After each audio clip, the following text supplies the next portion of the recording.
நோன்பு ஆரம்பிச்சிட்டாலே இந்த வடை பஜ்ஜி கடைகள்லாம் நிறைய முளைக்கும். அதே மாதிரி நிறைய பேர் சக சிந்தனைகள், ரமலான் சிந்தனைகள், அந்த சிந்தனை நிறைய பேர் பேச ஆரம்பிச்சிடுறாங்க. டிவிலையும் எல்லா இதுலையும். அது நியாயமா சரியான கருத்துக்கள் சொன்னா கூட தப்பு இல்லை. இஸ்லாத்துக்கு பொருந்தாத கருத்துக்கள், ரசூலுல்லாஹி சொல்லாத கருத்துக்கள்லாம் சொன்னதாகவும், ஆதாரம் இல்லாத கருத்துக்களையும் சொன்னதாகவும் சொல்றாங்க. தன்னுடைய இஷ்டத்துக்கு மார்க்கத்தை வளைச்சிடுறாங்க. அவங்களுடைய சிலருக்கு நாவன்மை அதிகமாக இருக்குது. இறைவன் அவங்களுக்கு எக்கச்சக்கமான நாவன்மை கொடுத்துக்கிறான். அதை தவறான வழியில பயன்படுத்தி ஒரு கூட்டத்தை வழிகெடுக்கிறாங்க. இஷ்டத்துக்கு வளைச்சு சொல்றாங்க. ரசூலா சொல்றாங்க, யார் ஒருவர் தான் சொல்லாத கருத்தை நான் சொன்னதாக சொல்றாரோ அவர் தன்னுடைய இருப்பிடத்தை நரகத்தில் அமைச்சு கொள்ளட்டும் அப்படிங்கிறாங்க.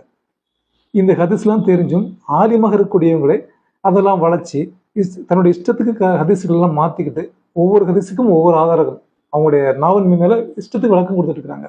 இவங்களெல்லாம் இறைவனுக்கு பதில் சொல்லணும் அப்படிங்கிறத மறந்துட்டாங்க. யார் என்ன சொன்னாலும் சரி, மார்க்கம் தெளிவானது.